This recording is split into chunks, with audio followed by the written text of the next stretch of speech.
4장 13절 14절 말씀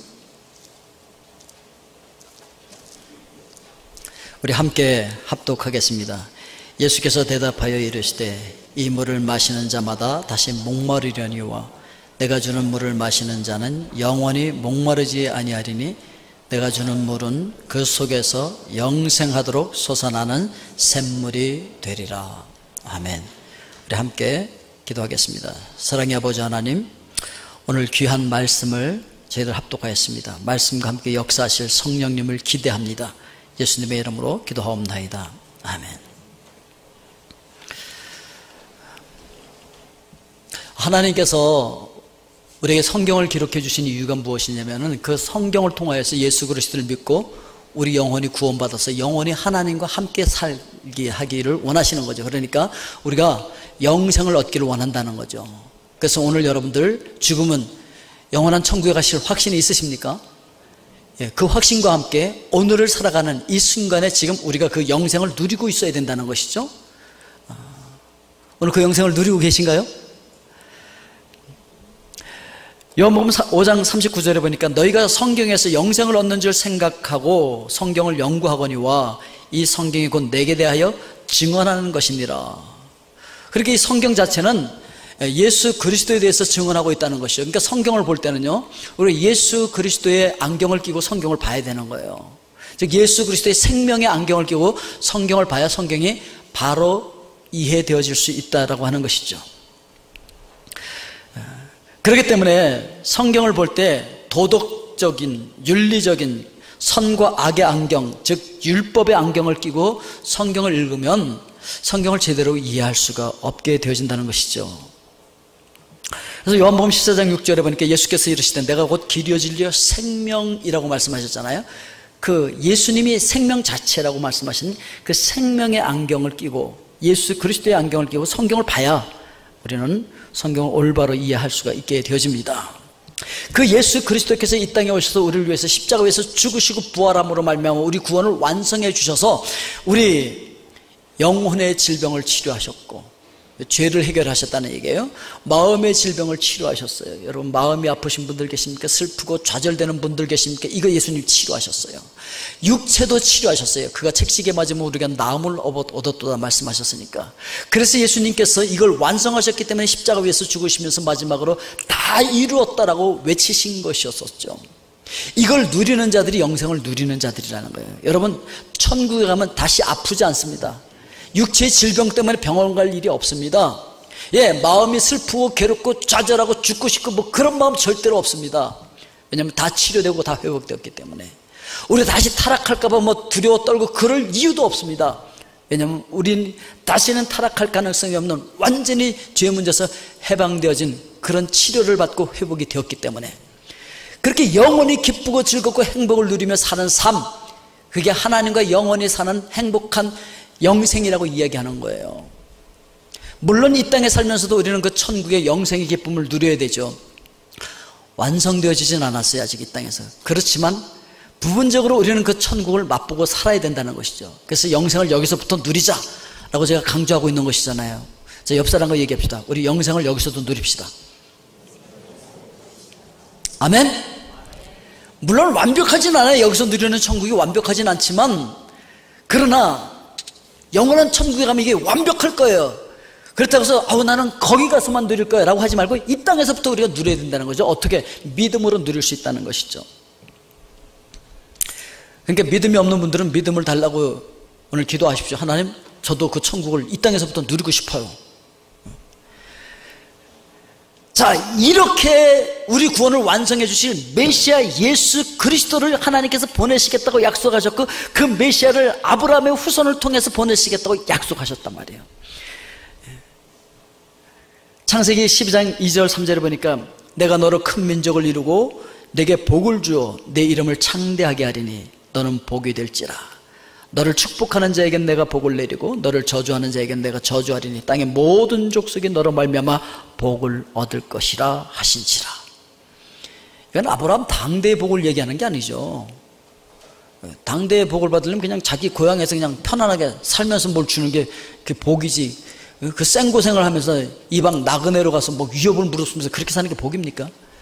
그건 바로 이 아브라함을 통해서 그 후손을 통해서 메시아 예수 그리스도를 보내서 온 인류를 구원하시겠다라고 하는 하나님의 계획을 말씀해 주신 것이잖아요. 바로 그 인류 구원을 위하여서 이스라엘 사람들은 죄 없으시면서 피 흘려 죽어주신 메시아 예수 그리스도께서 이 땅에 오실 그 길이 끊어지지 않도록 하기 위하여서 몸부림을 쳤던 역사가 성경에 기록이 되어져 있습니다. 그래서 이스라엘이 아무리 범죄한다 할지라도 하나님께서는 그들을 다 멸하지 아니하시고 구루터기만은 항상 남겨놓으십니다. 이사야서 6장 13절에 보니까 그 중에 10분의 1이 아직 남아있을지라도 이것도 황폐하게 될 것이나 밤나무와 상수리나무가 배임을 당하여도 그 구루터기는 남아있는 것 같이 거룩한 씨가 이 땅의 구루터기니라 하시더라. 만약에 하나님께서 그 구루터기 이스라엘 백성들을 남겨두지 않았다면 어떻게 되었을까? 로마서에서 이렇게 설명을 합니다. 로마서 9장 29절에 보니까 또한 이사야가 미리 말한 바 만일 만군의 주께서 우리에게 씨를 남겨두지 아니하셨더라면 우리가 소돔과 같이 되고 고모라와 같았으리로다 함과 같으니라. 소돔과 고모라가 멸망한 것처럼 우리 다 멸망할 수밖에 없을 것이다 라고 이야기하고 있는 것이죠. 이런 관점에서 보게 되어지면 아브라함이 100세가 되면서까지도 그렇게 기를 쓰면서 아들을 낳으려고 했던 이유를 이해할 수가 있습니다. 야곱의 아내들이 여종까지 동원하면서 그렇게 기를 쓰고 아들을 낳는 경쟁을 했던 이유도 알 수가 있습니다. 유다의 며느리 다말이 그렇게 기를 쓰면서 시아버지에게서까지라도 씨를 얻어냈던 이유를 알 수 있습니다. 현숙한 여인이라고 일컬어지는 룻이 나이 많은 보아스 이불 속에 몰래 들어가서 그를 유혹했던 이유도 우리는 이해할 수 있습니다. 이 모든 것이 바로 예수 그리스도께서 이 땅에 오시는 길을 예비하는 과정이었고 그 길이 끊어지지 않게 하려고 하는 그들의 몸부림이었다는 것을 우리는 알 수 있습니다.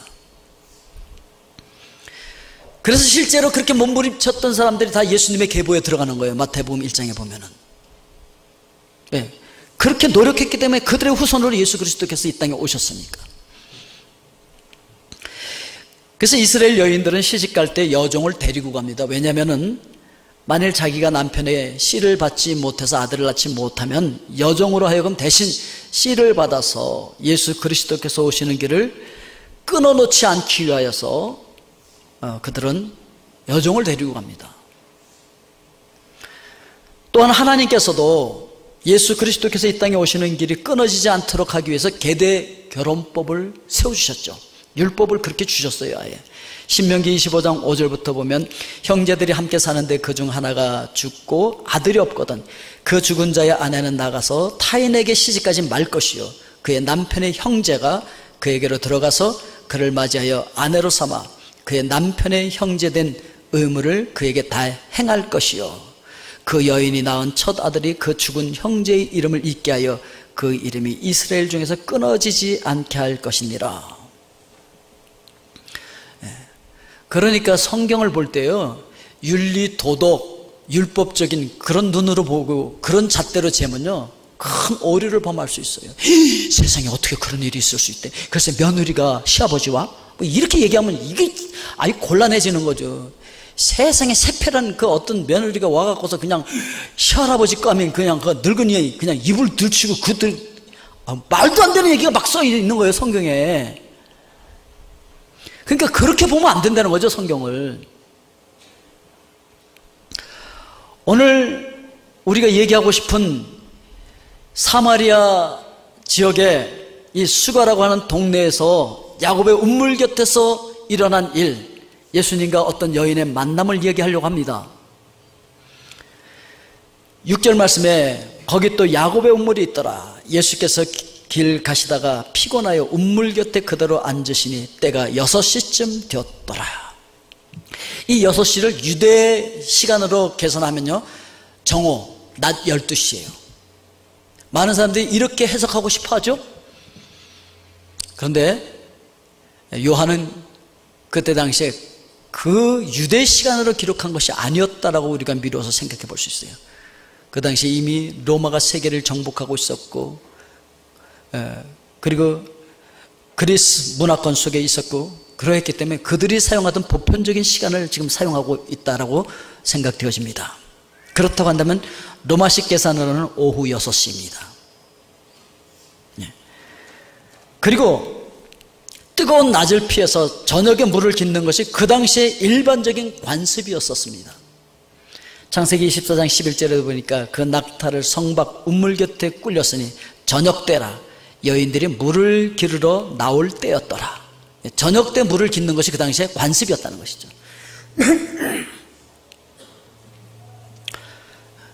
그리고 동네 사람들이 몰려와서 예수님께 유하기를 청합니다.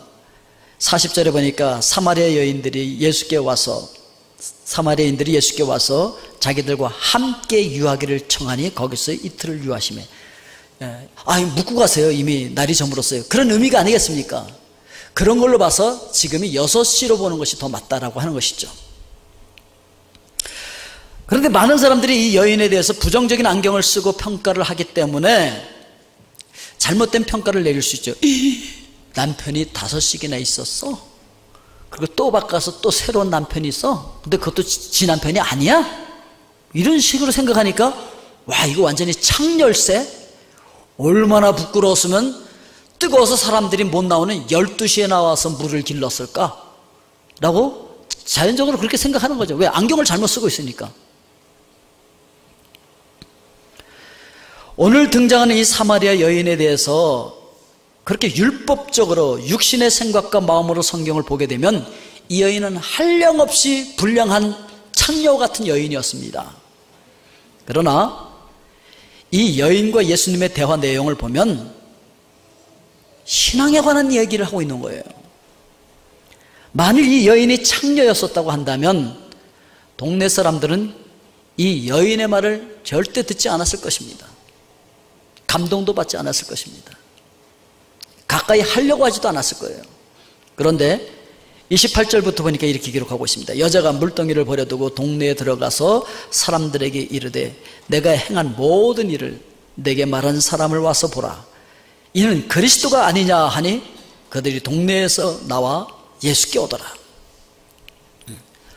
그 여자가 말 한마디 했다고 해서 그리스도야? 그리고 사람들이 몰려왔다는 거예요. 아니, 이 남자 저 남자 바꿔가면서 그래서 창녀 같은 삶을 살고 있고 지금 또 다른 남자 바꿔서 살고 있는 어떤 창녀 같은 여인이, 그래서 부끄러워서 사람들 앞에 나타나지 못해서 막 사람들 없는 데만 돌아다니던 그 여인이 어느 날 갑자기 나타나서 그리스도가 나타났다고 그러면 사람들이 믿고 오겠습니까, 여러분? 아니죠. 더더군다나 이 여인이 살아온 삶에 대해서 예수님이 말씀하셨다고 하기 때문에 사람들이 예수님을 믿었다라고 성경은 이야기합니다.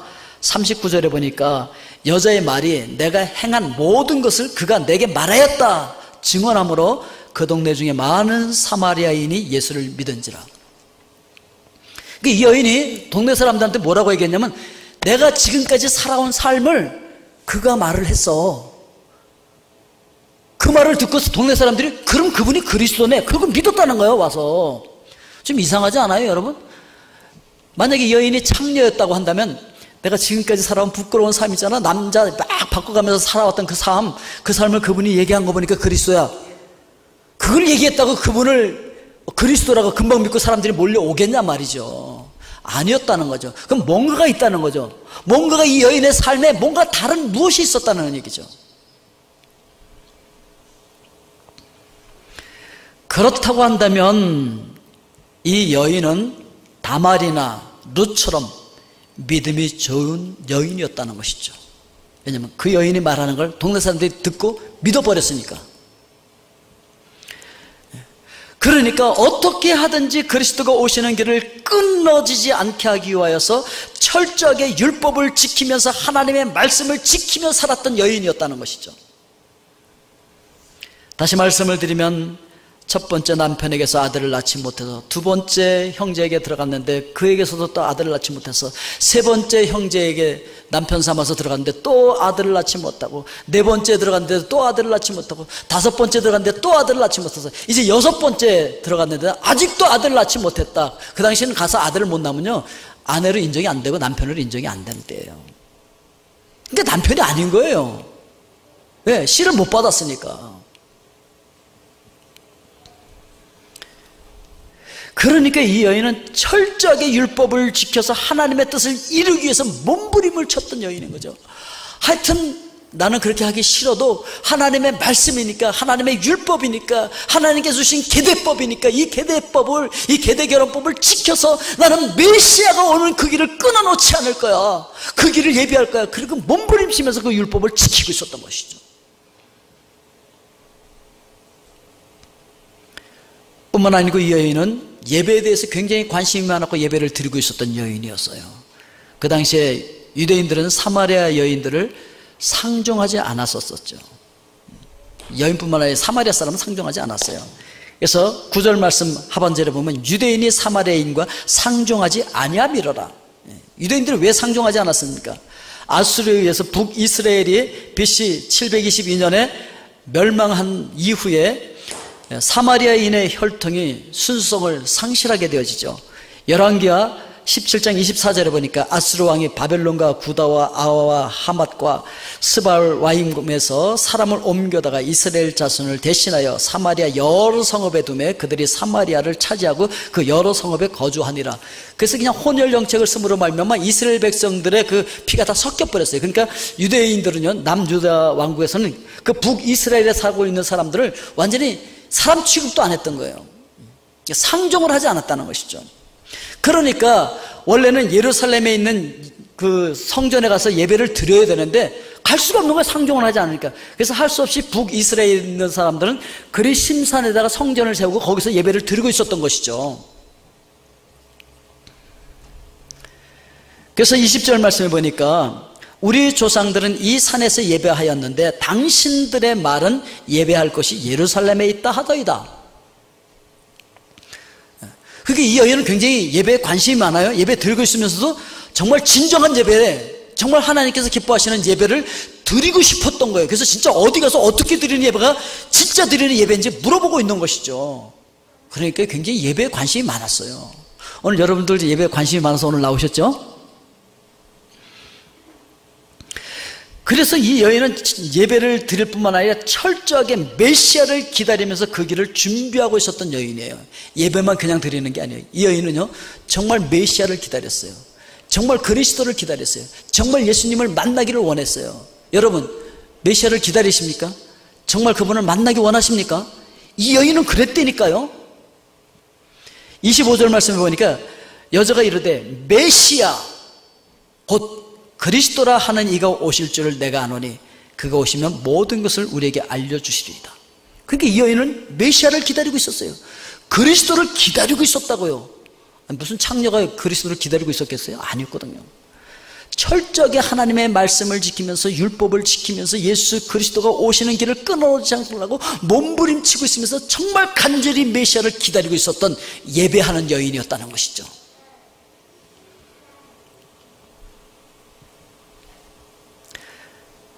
그렇다고 한다면 이 사건을 통해서 주님께서 우리에게 말씀하고 싶은 것이 무엇일까요?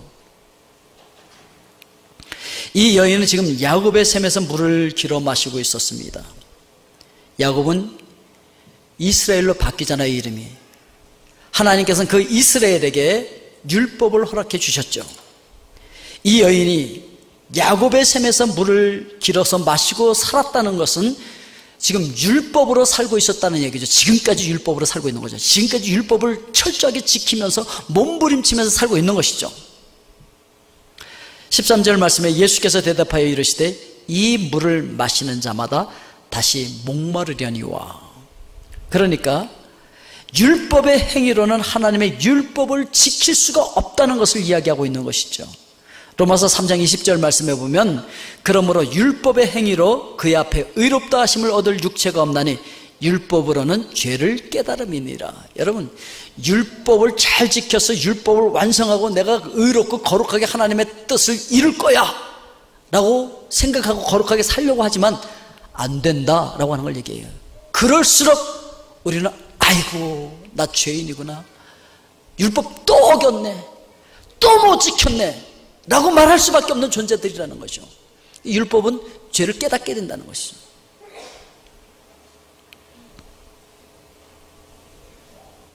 그래서 율법을 지켜서 온전해지고 하나님의 뜻을 이루려고 하면 할수록 목마름만 더 커진다는 것이죠. 14절에 내가 주는 물을 마시는 자는 영원히 목마르지 아니하리니 내가 주는 물은 그 속에서 영생하도록 솟아나는 샘물이 되리라. 여기서 영생하도록 솟아나는 샘물은 성령님을 가리켜 이야기하고 있는 것입니다. 요한복음 7장 37절부터 보면 명절 끝날 곧 큰 날에 예수께서 서서 외쳐 이르되 누구든지 목마르거든 내게로 와서 마시라. 나를 믿는 자는 성경의 이름과 같이 그 배에서 생수의 강이 흘러나오리라 하시니 이는 그를 믿는 자들이 받을 성령을 가리켜 말씀하신 것이라. 뭘 가리켜 말씀하신 것이라? 성령을 가리켜 말씀하신 것이라.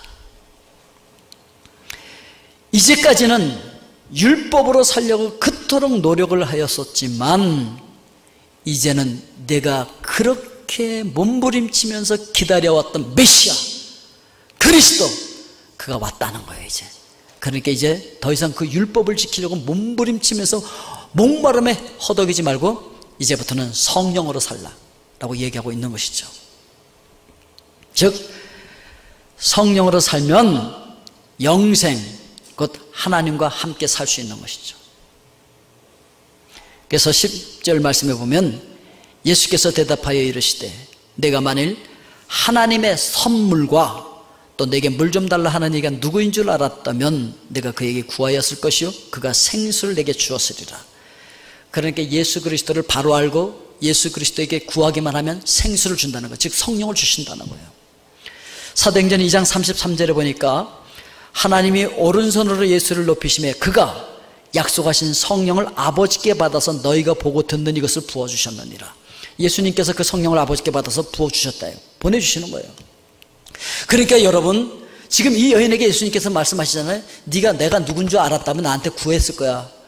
구하기만 하면 내가 생수를 줄 거야 라고 말씀하고 있는 것이잖아요. 오늘 여러분 예수 그리스도가 누구인지 분명히 알고 그분에게 여러분들이 구하기만 하면 그분께서 생수와 같은 성령을 여러분들에게 주실 줄로 믿습니다. 지금까지 내 힘으로 내가 거룩하게 내가 법 지키면서 내가 의롭게 살았고 하나님을 기쁘시게 하고 하나님의 뜻을 이룰 거야 라고 막 몸부림치는데 안 됐었죠. 여러분 결심은 대단히 하는데 늘 작심삼일로 끝나고, 그런데 이제 더 이상 그렇게 살지 말라는 거예요. 그렇게 해봤자 목마름만 크다는 거예요. 다시 목마르다는 거예요. 결심하고 돌아서면 또 목마르고 결심하고 돌아서면 또 목마르고 계속 목마를 수밖에 없다는 거예요. 그런데 우리 예수님께 구하면 예수님께서 그 보혜사 성령을 우리에게 부어주심으로써 그 성령이 아예 우리 속에 들어옴으로 말미암아 우리 속에서 생수처럼 그것이 솟아나는 역사가 일어나기 때문에 이제 내가 사는 것이 아니라 그분이 살게 되어지면, 성령으로 살면 하나님의 생명으로 하나님과 함께 살게 되어지면 이 모든 것들은 다 해결된다는 거예요. 아멘이십니까 여러분? 여인이 그 물을 달라고 청합니다. 15절에 보니까 여자가 이르되 주여 그런 물을 내게 주사 목마르지도 않고 또 여기 물길로 오지도 않게 하옵소서. 그래 그럼 얼른 줘야 되잖아요. 근데 꼭 동문서답과 같은 이상한 말씀을 하십니다.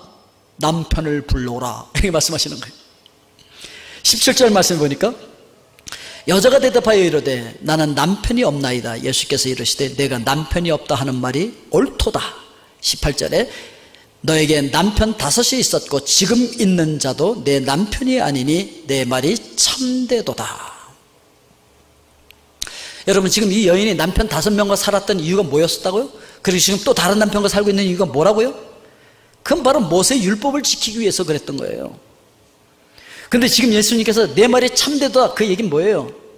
지금까지 율법으로 볼 때 그 율법을 지키면서 사는 그 율법이 너의 남편이 될 수 없다는 거예요.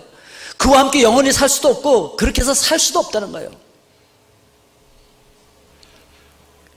그리고 이제 이 여인의 진정한 남편은 이 여인이 그토록 기다려왔던 메시아 곧 그리스도가 그의 남편이 되어야 한다라고 하는 걸 이야기하고 있는 것이죠. 오늘 여러분의 진정한 남편은 누구십니까? 바로 우리 신랑 되신 예수 그리스도인 줄로 믿습니다. 남편이 이제 내가 왔다는 거예요. 더 이상 율법에 매여서 그렇게 목마른 삶을 살지 않아도 된다는 거예요. 더 이상 여기저기 돌아다니면서 그렇게 씨를 받기 위해서 그 율법을 지키기 위해서 몸부림칠 필요가 없다는 걸 이야기하고 있는 것이죠. 그러면서 이 말씀을 영적으로 깨달은 이 여인이 다시 묻고 있습니다. 19절에 보니까 여자가 이르되 주여 내가 보니 선지자로소이다. 우리 조상들은 이 산에서 예배하였는데 당신들의 말은 예배할 곳이 예루살렘에 있다 하더이다. 그때 주님께서 확실하게 대답을 해주십니다. 21절에 보니까 예수께서 이르시되 여자여 내 말을 믿으라. 이 산에서도 말고 예루살렘에서도 말고 너희가 아버지께 예배할 때가 이르리라. 23절에 보니까 아버지께 참되게 예배하는 자들은 영과 진리로 예배할 때가 오나니 곧 이때라. 아버지께서는 자기에게 이렇게 예배하는 자들을 찾으시느니라. 하나님은 영이시니 예배하는 자가 영과 진리로 예배할지니라. 성령님과 진리의 영으로 오신 예수 그리스도의 영, 그분 안에서, 그러니까 성령 안에서 우리가 참된 예배를 드릴 수 있게 되어진다는 거예요. 우리 삶이 하나님 앞에 드려지는 산제물이여 영적인 예배라고 얘기하는데, 이 성령께서 오셔서 하지 않으면 우리가 하는 거 다 가짜 예배라는 거예요. 하나님께서 받으실 수 있는 삶이 안 된다는 거예요. 율법을 지키려고, 내가 법을 지키려고, 내가 거룩해지려고, 내가 하나님의 뜻을 이루려고, 내가 라고 하는 건 다 가짜예요. 그건 될 수도 없어요. 그냥 흉내 내는 것이지. 그런 거 그렇게 하려고 했던 사람들이 있어요. 바리새인. 근데 예수님께 된통 야단만 맞았어요. 외식한다고. 할 수 없는 걸 하는 것처럼 하니까 외식이 나올 수밖에. 그렇게 하면 안 된다는 거죠. 이제는 나는 죽고 없어지고 내 안에 그분의 영, 진리의 영, 성령, 그분이 오시면 된다는 거예요. 아멘이십니까 여러분? 내가 하면 안 돼요. 그런데 그분이 와서 하면 돼요. 그분이 와서 사시면 된다는 거예요. 성령께서 내 속에 와서 역사하시면 이제 우리는 새로운 피조물이 된다는 것이죠. 고린도서 5장 17절 말씀해 보니까 그런즉 누구든지 그리스도 안에 있으면 새로운 피조물이라. 이전 것은 지나갔으니 보라 새 것이 되었도다. 오늘 여러분 성령님이 오시면 이렇게 새롭게 됩니다. 아멘이십니까? 우리 이제 동영상을 하나 지금 보고서 말씀을 마치려고 합니다. 1990년대 초반 서러움을 안다고 30이라는 그 나이에 나는 영화라는 것을 꿈꾸었습니다. 중고 비디오 카메라를 겨우 구해서 한 줌 햇살 같은 남루한 풍경들만 찍고 다녔죠. 무엇을 찍어야 할지 그 어디에서도 배운 적이 없어서 꼭 나처럼 변방을 떠도는 풍경들만 담으며 다녔습니다.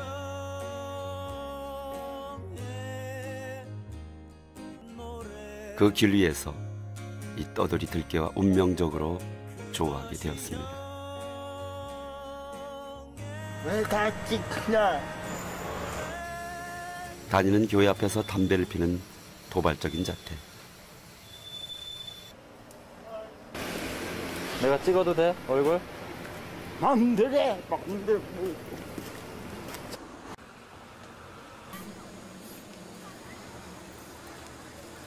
또 담배냐? 너는 뭐 매일 담배만 펴? 어? 30 넘어서 아니었고 이걸 담배가 피다가 죽을래.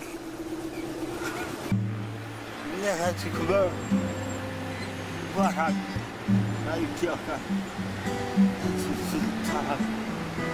있을까? 여름 소나기에도 잘 견딘 풀꽃 내음 한 번 쓱 맞더니 그 곁에 앉아 무언가를 꾹꾹 새깁니다.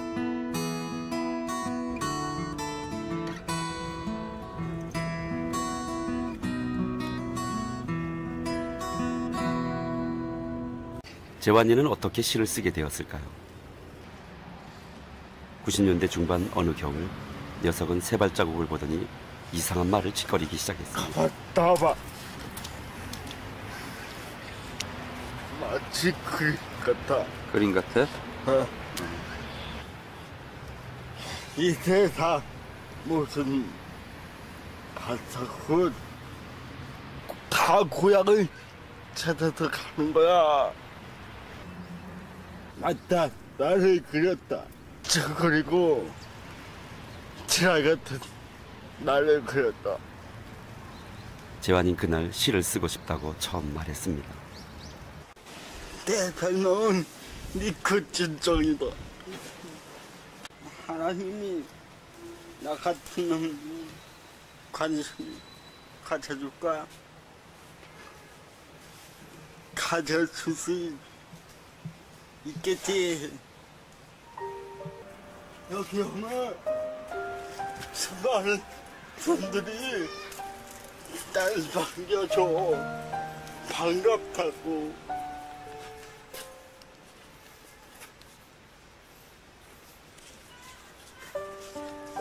여기 지날 때마다 기도했었어. 시인이 되게 달라고. 나도 시인이 될 수 있을까? 멀리 멀리 갔더니 저기 하고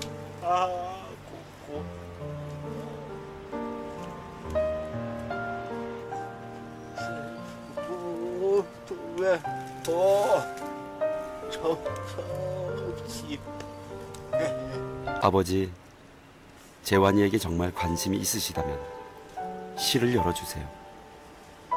그날 촬영을 하며 그렇게 기도했습니다. 내가 제일 기쁘면 주의 주의 팔이다. 다 함께하며 성령이 계시네. 할렐루야. 함께하시네. 이게 웬일입니까? 떠돌이 들게 일그러진 로버트 드니로의 얼굴이 너무나 편하고 밝아졌습니다. 무엇이 이렇게 재환이를 갑자기 편하게 만든 것일까요? 재환이 집에 오랜만에 오네. 우와. 우와, 너무 바뀌었다. 옛날에 와보고. 야, 여기 있던 옛날에 그 비키니 아가씨 사진 다 떼버렸네. 오빠. 오. 아니, 어떻게 이렇게 싹 떼어버렸어, 그 아가씨를. 그날 기도받고 갑자기 꼴이 보기 싫어졌더라고. 아니, 그 사진이? 아니, 무슨 일이 일어난 거야? 내 안에 성령이 오셨어. 오. 그냥 말씀으로 치료해 주셨지. 아, 그래? 담배도 그 냄새 두칠해서 완전히 끝장내버렸다. 담배를 끊어버렸어? 정말이야, 그게? 내 동생 이 니코틴 정이 담배를 끊다니 정말 기적이 일어났습니다. 성령께서 나라니. 오, 이 시가 완전히 바뀌었네.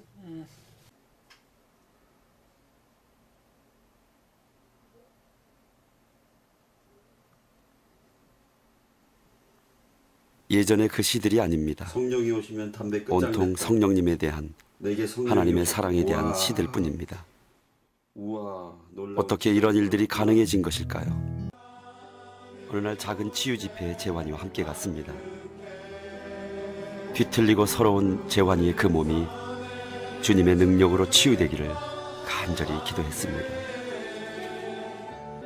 이 아들을 통해서 이 아들의 욕심과 이 아들의 혼을 포기하는 만큼 주님께서 이 아들에게 영광을 나타나 주시옵소서.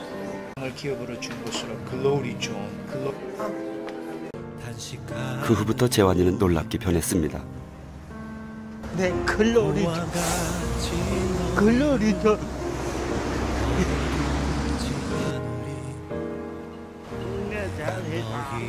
전 성령님의 놀라운 역사를 실감하게 되었습니다.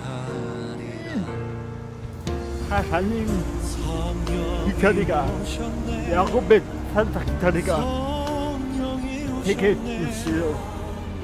하나님께서 여기 지나가는 모든 사람마다 축복하시옵소서. 만나주소서. 오직 영광 임하게 하소서. 예수님의 받들어 기도하였습니다. 아멘.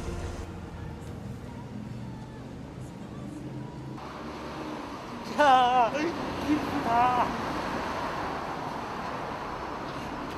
어디 숨어 있었는지 애교가 장렬하네요. 잡겠다.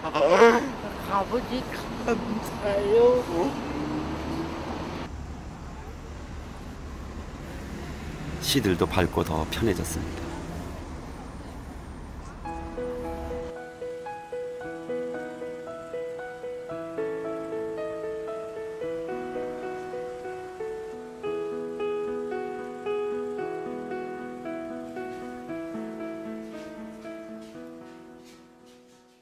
이거 찍어봐. 뭘 찍으라고? 이거. 오, 이 풀? 어. 얼어붙은 땅에서 작은 풀잎만. 우와. 이 모든 생명은 다 빛을 따라가더라. 아, 그걸 쓴 거야? 빛이 그게 누구야? 예수님이지. 오, 그래? 우리의 궁극적인 목적은 예수님이야. 예수님을 따라가는 거야? 우와. 예수님의 여정을 그대로 밟고 가는 거야.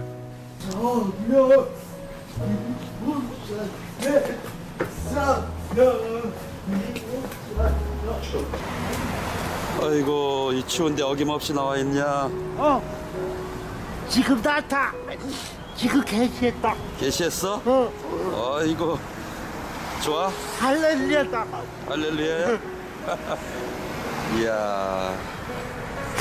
그래도 하나님께서 널 버리지 않는다. 안 버리셨어? 하나님 아버지가 사랑입니다.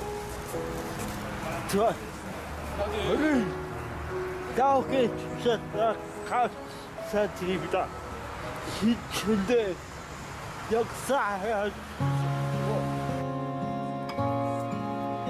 굽은 손으로 꾹꾹 눌러 시를 쓰는 재환이를 촬영했습니다. 가슴이 미어지고 눈물이 나오려고 하는 것을 참았습니다. 내가 죽지 않고 살아서 여호와 하신 일을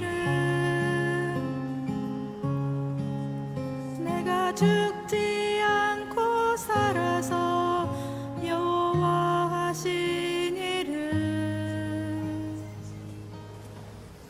나의 모든 삶과 노래로 주께서 하신 일을 선포하리라. 이것이 재환이의 기도야? 내 기도도 되고 너 기도도 돼. 나의 기도도 돼? 우리의 기도네? 우리 모두의 기도도 되고. 그래?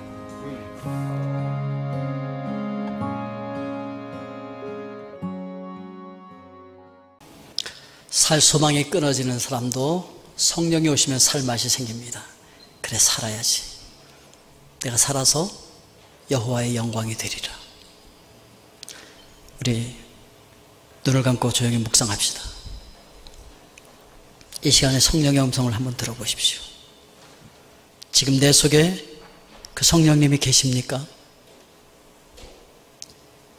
내가 예수 그리스도를 믿기 이전과 이후의 삶이 완전히 달라지셨습니까?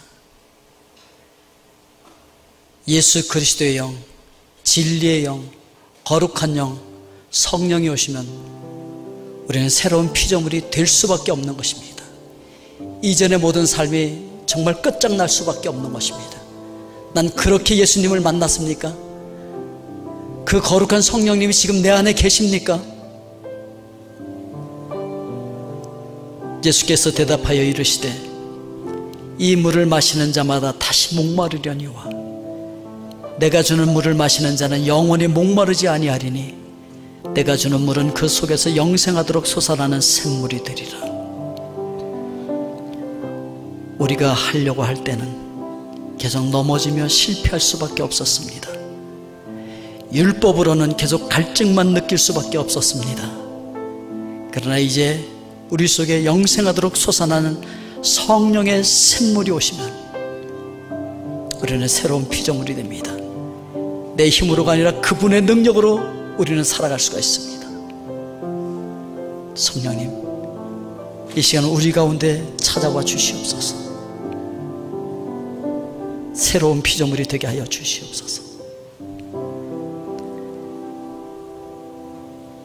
사랑의 아버지 하나님, 오늘 우리도 성령님을 만나게 하여 주시옵소서. 그동안 우리가 작심하고 노력하고 힘들여 봤지만 역시 작심삼일로 끝나고 여전히 목마름에